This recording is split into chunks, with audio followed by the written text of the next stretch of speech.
Hello, my name is Sarah Ball, and today I will be presenting my critically appraised topic on wireless telemetry.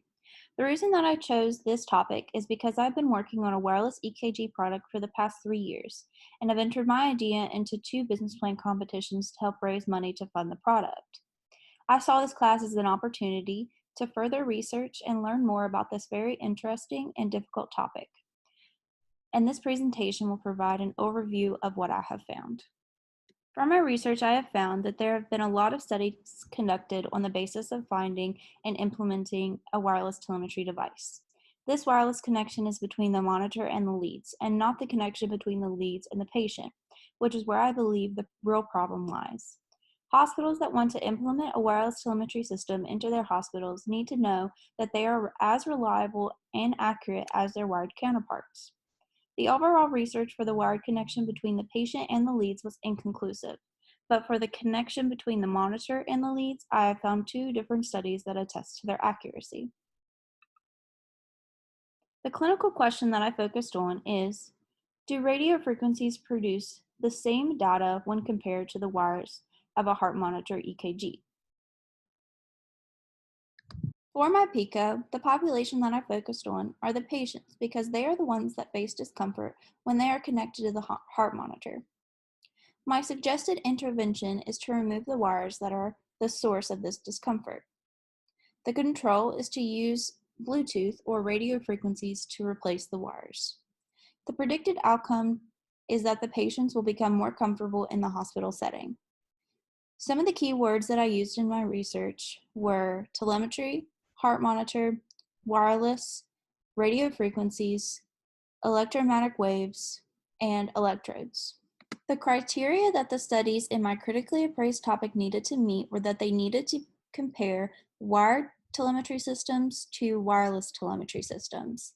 They needed to be written and limited to the English language. They needed to have a level of evidence of 3 or higher, and needed to be limited to research performed in the past 13 years, from 2007 to 2020.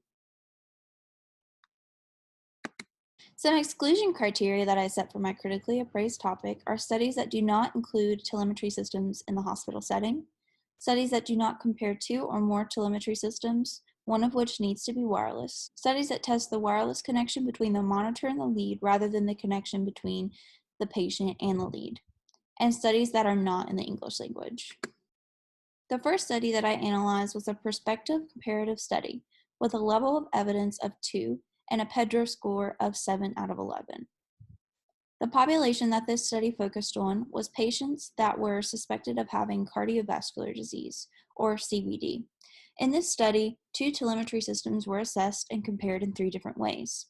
One of these were wired and the other was wireless. The study concluded that the wireless telemetry system was just as accurate and effective as its wired counterpart. The second study that I analyzed was also a prospective comparative study, with a level of evidence of 2 and a Pedro score of 9 out of 11. The population included 245 patients that were admitted into the emergency department of the Pamukkale University Medical Facility Hospital.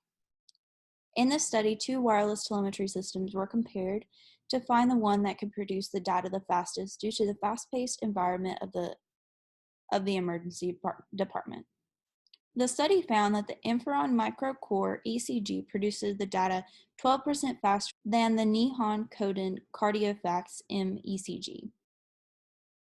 The third study that I analyzed was a case control study with a level of evidence of 3 and a Pedro score of 4 out of 11. The population that this study included were patients, doctors, nurses, and aides on the 5th floor of the Provenna Mercy Medical Center. In this study, the researchers analyzed the process of implementing a wireless telemetry system into the hospital setting. They used the hospital's Wi-Fi network to connect the telemetry systems together. The implementation process was a success and ended up saving the hospital $300,000 that they could use to fund other parts of the hospital operation. To conclude, I would like to go over the implications for practice and education. Overall, there needs to be more research performed on the wireless connection between the patient and the lead rather than the lead and the monitor. Some external factors that need to be considered to do so would be the cost of making the device, the ground between the leads that needs to be existent in order to transfer the data transmission, the connecting monitor, and the implementation method used to put the device into the hospital setting. Thank you for your time. Are there any questions?